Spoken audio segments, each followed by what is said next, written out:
Donald Trump's second state visit to Britain is over, and the headline is, it went extraordinarily well. He behaved, they behaved, the whole thing was very, very pally. We will discuss what that means for the future relationship between the UK and the USA, but also more widely in the world. We'll also talk about freedom of speech, which came up during the joint press conference that the two leaders held, and of course is hugely important in America at the moment with the apparent firing of Jimmy Kimmel, the talk show host by ABC, for things that he said about the killing of Charlie Kirk.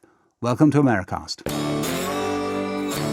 Americast from BBC News. Hello, it's Sarah here, speaking to you from a radio car in the grounds of Chequers, the Prime Minister's country residence. It is Marianna, aka Misinformation, in what is just below the usual worldwide headquarters of Americast at the BBC in London. Yeah, we've been kicked out of our studio. It's Justin alongside Marianna in our new studio, which looks just as good, I have to say. And I should say why we've been kicked out, because it's an odd time for us to be doing this. So it's 6:30 in the evening, British time, after the visit finished, the state visit, and after, of course, that news conference. And let's start there, Sarah, with your thoughts. First we'll talk a bit about the whole visit in a second, but you were there, weren't you? Tell us about it. Yes, I was. I was lucky enough to get a seat on the American side of the aisle in the press conference in a very grand room in Chequers. After all of the splendour at Windsor Castle yesterday, you could see that the American delegation were pretty impressed with Chequers as well, as we all assembled in that room surrounded by sort of 18th century oil portraits and things. And this was the opportunity, obviously, for us to ask both Keir Starmer and Donald Trump questions. And this was the moment of great jeopardy within the visit. This is what Downing Street had been the most worried about, because this is when they lose control of events. Who knows what Donald Trump is going to say, especially when people were asking questions designed to elicit the differences of opinion that there were between the president and the prime minister. So whether it was on Israel, Gaza, on Ukraine, on immigration, all sorts of questions were coming at them to point out where they don't agree. And it was the most amiable and polite and disciplined I've ever seen Donald Trump in my life. He was not rising to it. So, I mean, they both stated their case. They didn't always agree, but it was almost as though they were talking past each other and therefore talking past the disagreements. It was very, very diplomatic, and that's not something we often say about Donald Trump. Yeah, let's hear a bit of it, because they exactly as you say, right from the start, really, you could tell, couldn't you, that this was going to be not only best behaviour. I think it actually goes a bit further than that. I actually decided by the end that there's something about Starmer that Trump seems to like, and we could maybe get into that in a second. But let's hear a bit first from, right at the beginning, when they're talking principally about trade. This enduring connection is why I was thrilled that the United Kingdom was the very first country with which we made a historic trade deal, and a very good trade deal. He's a tough negotiator. I think it was a better deal for you than us, but these are minor details. It's a very good deal for both of us. He's a great negotiator who will extend our unparalleled security alliance into the realm of economic security for the first time, and I look forward to finalizing it very soon. We'll have it done very quickly. The body language was really striking as well while they were doing this press conference. They kept touching each other on the arm or on the shoulder in a way that looked, almost genuinely affectionate. I think these two do really like and respect each other. I think that, as unlikely as it is, as impossible as it is for us to wrap our heads around, it is a real relationship that's been bolstered by all the flattery and honouring that Donald Trump has enjoyed over the past 48 hours or so. That's done no harm whatsoever. But this is a relationship which has respect as well as affection in it. We'll probably get on and talk a great deal about foreign affairs. I'll give you one little glimpse. I managed to grab a word with Susie Wiles, the Donald Trump's chief of staff, probably the most powerful woman in America, just before the press conference. And I asked her how much discussion there had been about Israel, about Ukraine during the course of the day, or any international affairs. She said none. So they've been talking about the tech partnership, other things, but not international relations at all, except she didn't know what had gone on in 1.5 hour period when it was just the two men in a room together with no staff whatsoever. And it became clear, as we'll hear through the press conference, that there had been discussion about Israel, Gaza, about Ukraine. So they obviously do that one-on-one in an atmosphere of what must be enough mutual respect to exchange views that are not the same. Do you think that there's an element of it which feels a little bit like Donald Trump doesn't really care what Keir Starmer says about things, like almost like the level of influence that we have here in the UK is perhaps less than we would like it to be. I don't know whether it felt like that or it did genuinely feel like respect, mutual respect.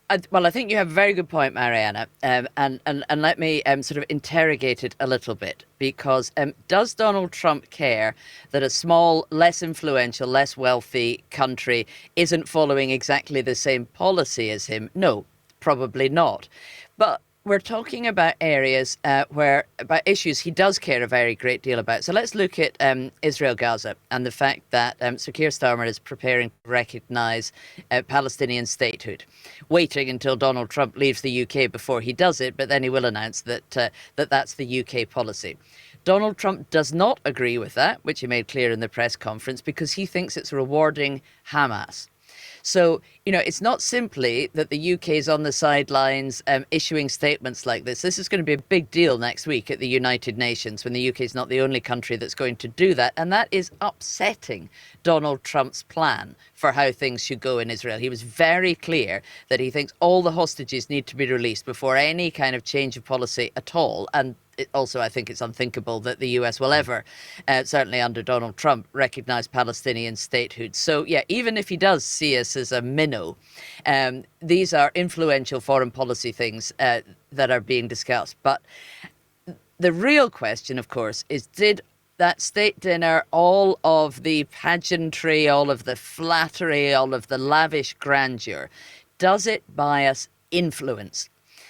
And so I was able to ask Susie Wiles, again, his chief of staff, how much difference this makes. And she loved that dinner, by the way. I mean, you could see that she was absolutely beguiled by the romance of all of the royal stuff as well. But does it actually mean that Keir Starmer has more influence than Donald Trump, than other leaders, or than he did before? Absolutely not, she said, because the president will always make decisions in America's best interest, not caring what his friends, allies have to say about it. He's not going to be lobbied by the United Kingdom into changing his mind about something that he doesn't think is the best for America. And so she was pretty clear, actually, that, the Prime Minister is not going to get anything in return for this, except solidifying that relationship, which I think what Keir Starmer has bought himself is the ability to disagree with Donald Trump without paying any price for it.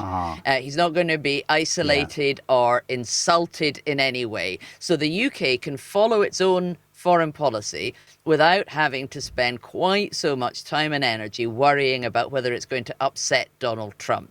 So Keir Starmer, I don't think has earned the right to change Donald Trump's mind, but he has won the ability to disagree with him agreeably. Fascinating point, that. And we should listen to what Trump actually said about Gaza, because I think it backs up what Marianna's saying, that actually you could interpret it as saying, what the heck, it really doesn't matter to me. Or you could have a more generous interpretation and say, yeah, we're taking it seriously, but we just don't agree with it. Let's listen to it. It was actually Chris Mason, wasn't it, our colleague, who asked them about their differing views on the recognition of a Palestinian state. And Donald Trump, as you were saying, Sarah, very clear it was an area that they had disagreed on during that private chat that they had. We have to remember October 7th, one of the worst, most violent days in the history of the world, not just there, the history of the world. And I got to see the tapes, and I wish I didn't see them, actually, but I got to see them.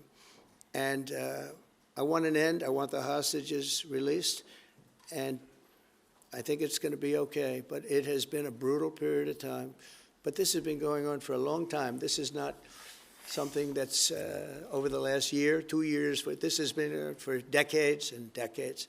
But we want it to end. We have to have the hostages back immediately. That's what the people of Israel want. They want them back. And we want the fighting to stop. And it's going to stop. But A lot of bad things. You know, Hamas said that they're going to put the hostages up as bait. They're going to put the hostages in front of any attack. And that's pretty brutal. We haven't heard that one in a long time. So we have to remember that. So I have a disagreement with the Prime Minister on that score. Okay? One of our few disagreements, actually. So that's that. But of course, that isn't that, because Gaza is a moving situation.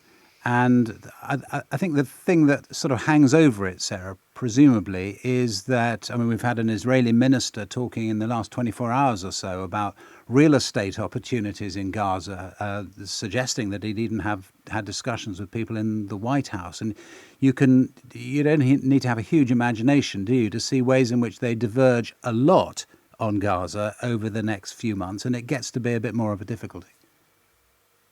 Yeah, so there will be that going forward, and it may very well be that the Prime Minister was laying the groundwork for some of that in his conversations with Donald Trump today.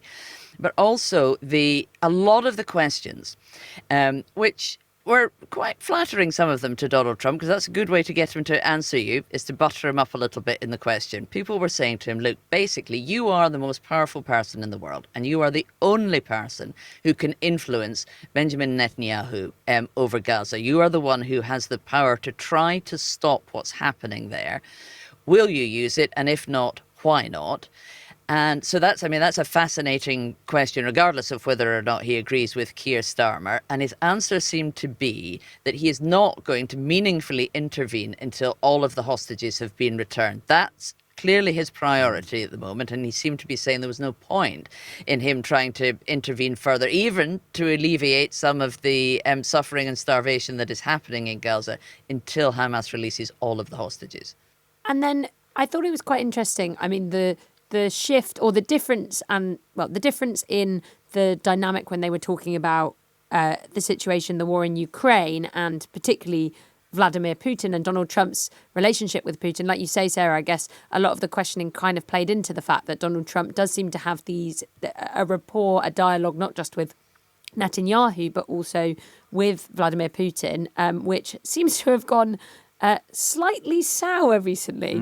And Trump actually said, essentially, Putin's let me down, but also stuck to that kind of Republican way of viewing the war, or certain Republicans' way of viewing the war, which is it doesn't affect us very much here in the US. Let's listen to that, because, I mean, I was, when he said those words, Vladimir Putin has let me down, and he said it pretty clearly, and you thought, ooh, hang on, what's coming now? This could be a big newsline. This could be the announcement of a change of heart. But actually then he said this. He has let me down. I mean, he's killing many people, and he's losing more people than he's killing. Yeah. I mean, frankly, the Russian soldiers are being killed at a higher rate than the Ukrainian soldiers. But, he said, let me down. I don't like to see. It's death. You know, it doesn't affect the United States. We have, other than unless you end up in a world war over this thing. Now, Keir Starmer had a very different perspective. He said very clearly, we have to ramp up the pressure on Putin in order to get him to the table to talk about a ceasefire and potentially to end the war. But Donald Trump wasn't taking the bait on that either. He wasn't about to announce any way in which he was going to ramp up the pressure on Putin. In fact, what he said was Europeans need to stop buying Russian oil. And the UK buys negligible amounts, I think, of Russian oil. Donald Trump was pretty clear. Anybody who wants him to get tougher with Vladimir Putin needs to make sure that they're not buying oil from Russia in the first place before they come and talk to him about changing his policy. He was able to just kind of completely skate past Keir Starmer saying that it is time that the pressure on Putin is ramped up. They were asked about freedom of speech, which is a huge topic. Obviously, it's a huge topic in Britain, but a huge topic at the moment in America because of the killing of Charlie Kirk and the things that have been said since he was killed, and specifically said by the talk show host Jimmy Kimmel. Let us listen first before we discuss that case, which was brought up and which Donald Trump had an opinion about. Let's hear actually what Jimmy Kimmel, the talk show host, said that got him fired. We hit some new lows over the weekend with the MAGA gang desperately trying to characterize this kid who murdered Charlie Kirk as anything other than one of them, and doing everything they can to score political points from it. In between the finger pointing, there was grieving. On Friday, the White House flew the flags at half-staff, which got some criticism. But on a human level, you can see how hard the president is taking this. My condolences on the loss of your friend Charlie Kirk. May I ask, sir, personally, how are you holding up over the last day and a half, sir? I think very good. And by the way, right there, you see all the trucks? They've just started construction of the new ballroom for the White House, which is something they've been trying to get, as you know, for about 150 years. And it's going to be a beauty. Yes. Okay. He's at the fourth stage of grief, construction. There's demolition, construction. This is not how an adult grieves the murder of someone he called a friend. This is how a 4-year-old mourns a goldfish. So this is huge news in America because Jimmy Kimmel is a really, really big figure on late night television. And also because for all that the Trump administration like to lecture us about free speech and are convinced that free speech is being curtailed in the United Kingdom and that this is limiting Britain's freedoms and has complained about it quite frequently.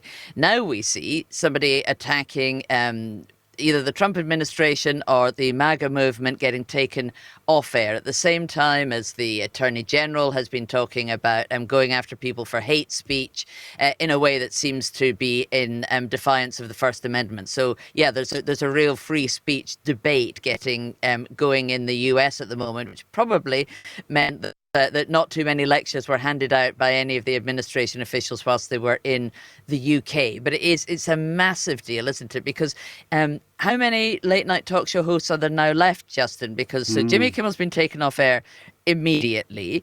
We know that Stephen Colbert's show is not being renewed, so he's got another few months left on air. He also goes after Donald Trump a lot, very amusingly, very wittily, but, you know, he does attack Trump a lot, and his show's not being renewed. If I was Seth Meyers, I would be a bit worried about my job. What do you think, Justin? But of course, what Trump says, and let's listen to what he said at the press conference, and he does have a point here, I think. They're just not making the money that they used to make. They don't have the audiences they used to make, and maybe that's at the heart of it. Here he is. Jimmy Kimmel was fired because he had bad ratings more than anything else, and he said a horrible thing about a great gentleman known as Charlie Kirk, and Jimmy Kimmel is not a talented person. The reason, though, that this has triggered such a lively debate, or maybe not triggered is the wrong word, it's sort of further entrenched the debate that was already happening about freedom of expression, it is because you know, again, whether you agree or disagree with someone, if you believe in absolute freedom of expression, and certainly freedom of expression in the First Amendment form,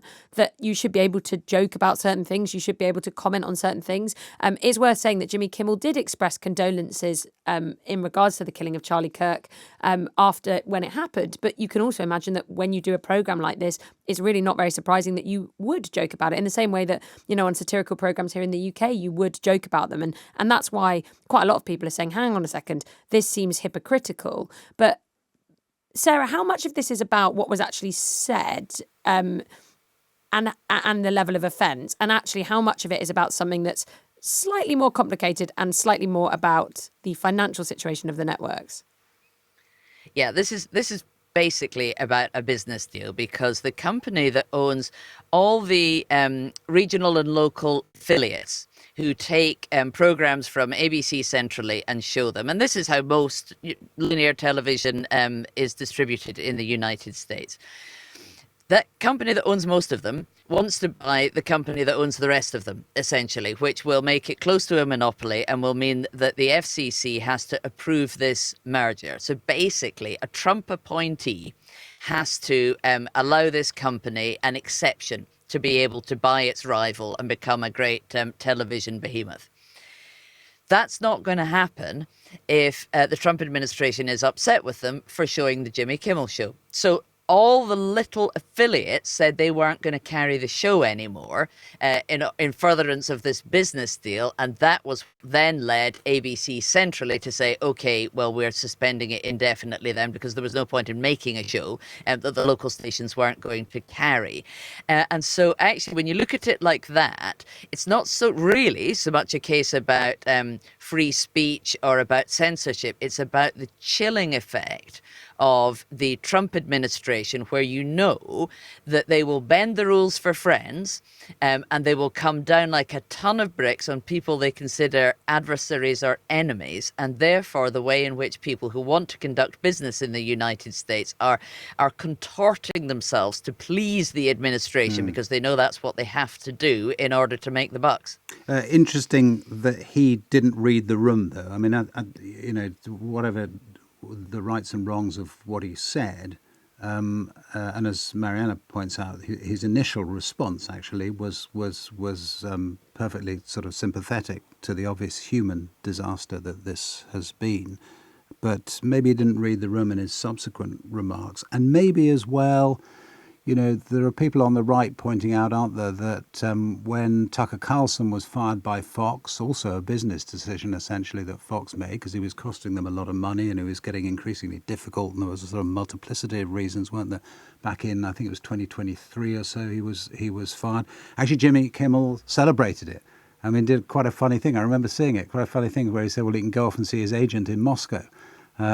So maybe you live by the sword, you die by the sword. I mean, there is, it's a pretty brutal world. Imagine if this is me being your contrarian, which is not usually this way round. Imagine if this was the other way round. Like we know, for example, we chatted about it, but when Nancy Pelosi, the former speaker's husband was attacked, there were people on the right, including people with influential channels, podcasts, who made really, really distasteful jokes about this, and that was celebrated. Donald Trump did. Donald Trump said, he said in a kind of mocking tone, how is Paul? How is this any different? Speech, I think of all of the things that we've spoken about in terms of freedom of expression, a joke that is, maybe not the world's most tasteful joke. I mean, not even the world's best joke, but nonetheless a joke. But feels like we're getting into a bit scary territory. Listen, guys, the only way I can leave Chequers, because as you can imagine, there's a huge security operation here, is to get on one of the White House's buses, and it is going to leave in a few minutes. So if I'm not going to be stranded here overnight, I'm going to have to go. So we'll wrap up by saying, I guess, this trip, certainly from the British side, they think it has been a great success. Watching the Americans packing up and leaving, they looked very, very happy. They have been charmed by this. And there's clearly a better relationship now between both the President and the Prime Minister's staff, as well as there is between the two principals, who are getting on better than ever. So I think we have reached a point in the UK-US relations where they feel almost normal. Now, that might not sound like a victory, but if you have normalised relations with Donald Trump, so you don't have to spend half your time worrying about how he's going to react or what he's going to say, and you can treat him like you would any other world leader, delicately and with respect, but not having to, handle him with kid gloves all of the time, then that's going to free up a lot of time and space to do other things. And I think probably Keir Starmer can consider that a victory. Sarah, get on the bus. Is it a nice bus? Has it got a loo? Has it got chargers? I don't think it's got a loo, but it's quite plush. Yeah. It's got but only if you've got a USB-C charger. It's that fancy. See you, Sarah. Final thoughts from us. Number one on the bus. Okay, I missed the bus once. You can't do your final thought about the bus. So in central London, I missed the bus. And there's a Secret Service guy I got quite friendly with. It's one of these trips that's gone on and on forever. And I say, I've missed the bus. Why did you miss the bus? I missed the bus because the producer I was with here we go. And I was banging on his door trying to get him out, and he wouldn't come. And anyway, we missed the bus. So the Secret Service man put me in a car and took me to Heathrow. And here's the thing. When you're with the Secret Service and you get to Heathrow, I'm thinking Heathrow is quite a big place. This is going to be quite difficult. It was not at all difficult. We go to a place around the side somewhere. We go straight through onto the tarmac, up to the bottom of the plane. And he says, "Have a nice day, sir." And that was cool. the end of it. I so Sarah should have missed the bus. It's missing the bus is no bad thing. Anyway, we've let her not miss the bus, which is probably just as well. Okay, final thought. I think on the freedom of expression thing, I think that it'll be really interesting to see where this goes, and basically whether Donald Trump sort of stands firm on these kinds of decisions, which feel like, as we chatted about on our last episode, they are starting to tip into sort of right-wing cancel culture, which is something that people on the right have very much been against from the left. I don't know, it feels like there's hypocrisy on all sides at the moment when it comes to this debate, and everyone says they like freedom of expression, but it kind of feels like nobody does. Yeah, because they don't like each other. I mean, that's the awful thing, isn't it? That seems to be happening in the United States. There are very few people who like people who are politically opposed to them. And it's, in a sense, it's not a new thing. I can remember in 2008 being at a Sarah Palin rally. Sarah Palin, vice presidential candidate with John McCain, and asked someone what they thought of Barack Obama, and they said, I hate him, he's a baby killer. And I actually, for a minute, I didn't know what she was talking about, but she was talking about abortion, and he supported abortion rights. And that, for her, made him a hate figure. And I remember that sort of finding that away in the back of my mind. This was a long time ago, thinking, blimey, that's not great for America if that really takes off. But it has taken off. Now you have people on the left celebrating the death of this guy and believing, genuinely believing that their opponents are evil. And the big issue now for the states, I mean, never mind kind of presidential news conferences and did they agree or not about this, that and the other, and did they smile and did they touch each other? America's got real problems, and it's far deeper in a way than freedom of speech. It's just whether they want to live with each other or not in the future. Sorry, that's a really depressing way to finish, isn't it? But what the heck. See you all later, we hope. Bye. And that's it for today. If you want to hear our other episodes, you can, of course, wherever you get your podcasts. For now, though, bye-bye.